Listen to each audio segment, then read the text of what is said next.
Hey y'all, I'm Jordy, and in this video, I wanted to go over some things that have recently happened in Season of Discovery. I want to preface, this isn't a necessarily positive video, which I know is not usual for me. I usually post really positive things in a positive light, because I don't like being negative. I don't like always crying and moaning and groaning. But enough has happened over the past couple of days where I feel like it's worth making a video. So with that being said, let's get started. So I first want to talk about the devs of Classic. And notice how I'm not saying SOD, but Classic. Because if you didn't know, the devs that work on SOD are also the devs that work on Cataclysm, that are also the same devs that work on Classic Era and Hardcore. There's not a separate dev team for each of these 4 games. They're the same people. I know when people joke and say, oh, small indie company, it really might be the size of a small indie company working on 4 different projects, which is why I always give the devs a lot of grace, especially with Season of Discovery, a very experimental version of the game we're playing. I can say confidently with some slight confirmation with a source I'm not going to expose that SOD Phase 4 wasn't worked on until after Cataclysm's launch, because again, it's the same people working on it. If y'all played the Cataclysm pre-patch and Cataclysm, you know it was pretty buggy. There were things not working as intended. I haven't played Cata in a while, but when I stopped playing, there still wasn't water in the lost city of Tolvir. Maybe they found it, maybe there's no more drought there, but that's a pretty big visual error, right?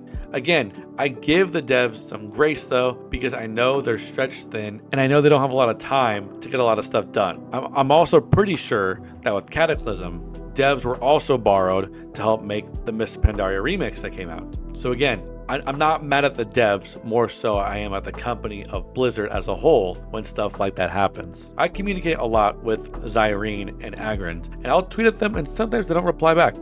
That's fine, that happens. I'm not entitled to a reply, you know? What really grinds my gears when I see idiots and these just jerks and dumb people insult them for a complaint, and I'm like, why would you do what? Do you think they're gonna work with you after you say stupid stuff like that? Like, props to Zyrene specifically, because there's one guy who was just an idiot and a jerk to him, and he still replied professionally, and he'll still reply to this guy, and I'm just like, I would have blocked that guy immediately. But I mean, he's a better man than I am, I guess. But I guess I'm saying all this because yesterday, as I'm making this video, it's August 14th. So on August 13th, when we had our weekly resets, there were some class changes that went out, and we weren't told about them for a while. And I know it's Season of Discovery, but we shouldn't be discovering we got nerfed, right? Players actually made their own patch notes as they were learning it on the forums before Blizzard released their own right here. And when you look at it right here, what appeared to most people just scanning through this was a Paladin nerf, but Shaman buff.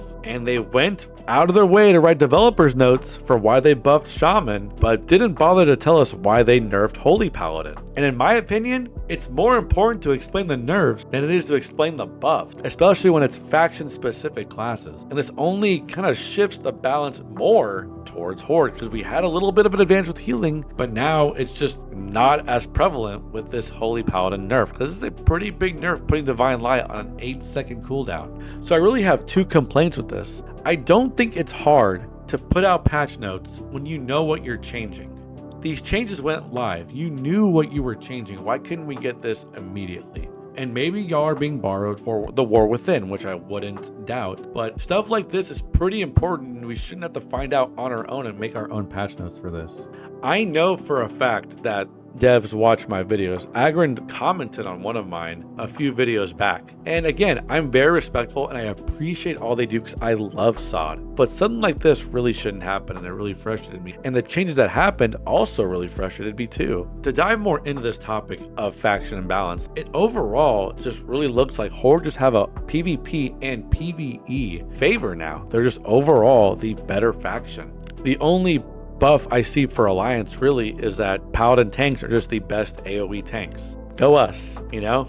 But there really needs to be something to address this issue. So let's give a quick recap on the abilities we've gotten from the other faction in SOD. So Druids were given Windfury through the Wild Strikes rune, and Hunters were given Blessing of Kings through the Heart of Lion rune. This is great. This seems cool on paper, right? Until you realize that Horde now have 4 different sources of Windfury whereas Alliance only has 1. Horde get all 3 specs of Shaman and a Feral Druid. Alliance just gets Feral Druid. And Heart of Lion is also raid wide, meaning we don't need multiple sources of king. You only need 1 hunter, and every raid is going to have at least 1 hunter. So it's the overall benefit for the Horde more than it is Alliance. My good friend over in the Light Club Discord, Alloyd, made this sheet showing how Horde have a whopping 2/3 more of Windfury sources than Alliance do. You can place totems wherever you want. You can't place your Feral wherever you want. You always need 2 Feral Druids for every Alliance raid. That's not the case with Horde. So how do you fix this issue? An idea that I had was just to make Wild Strikes raid wide and expand the range on it, because there's some fights like in Molten Core where you're going to struggle to get that buff up. For me, the tank, that big fight is Ragnaros. I don't get Windfury during Ragnaros. Another idea was that Paladins could be another source of Windfury, maybe through a certain talent like Vindication or Improved Blessing of Might or Sanctity Aura, just something to give us more access to Windfury. Paladins, especially slow seal twisting Paladins, need Windfury. Would it might cause issues in PvP? Maybe. We're already seeing footage of Shamans just absolutely wrecking people in World PvP, so why can't Alliance be a little busted too? Let's experiment with buffs, not nerfs. And sometimes it really does feel like Blizzard's really hesitant to buff Red Paladin. So that's just one thing I wanted to talk about, because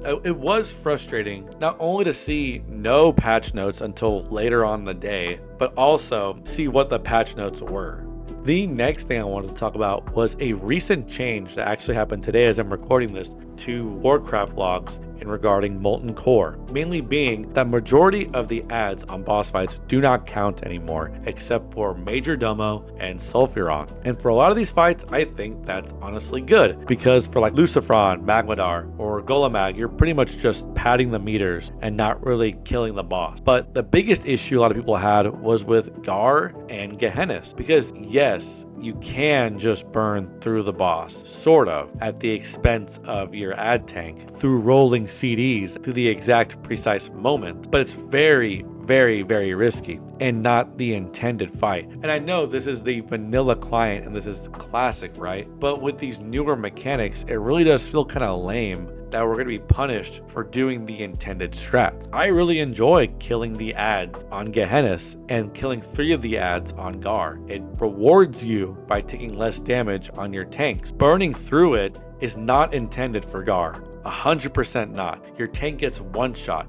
You have to have like 5 rolling CDs to survive through that. And for Gehennis, maybe not so much, but you can't tank that as a rogue tank, which means you got to do some weird stuff like getting one of your DPS to tank that 1 time so you can get a parse. And I know, I'm going to see this in my comments, why do you care about tank parsers? Because I think parsing is fun, but this makes it pretty not fun. It does suck overall as an ad tank, because you have to take turns every week to try and parse, so you have every 2 weeks to focus on your parse. But I get it, because a lot of these fights, it doesn't matter. It is a little weird that we are taking out the ads on Ragnaros and Molten Core, especially Ragnaros, because it's legitimately part of the fight. But I understand why they said it, because you can cheese your parse by having certain members burn the ads only to boost their damage. So I get that. I just think it's kind of silly the direction we went for that. Again, for fights like Lucifron, Magmadar, or Golemag, I 100% understand why that's a thing, and I think it should be a thing. But Gehennis and Gar, I'm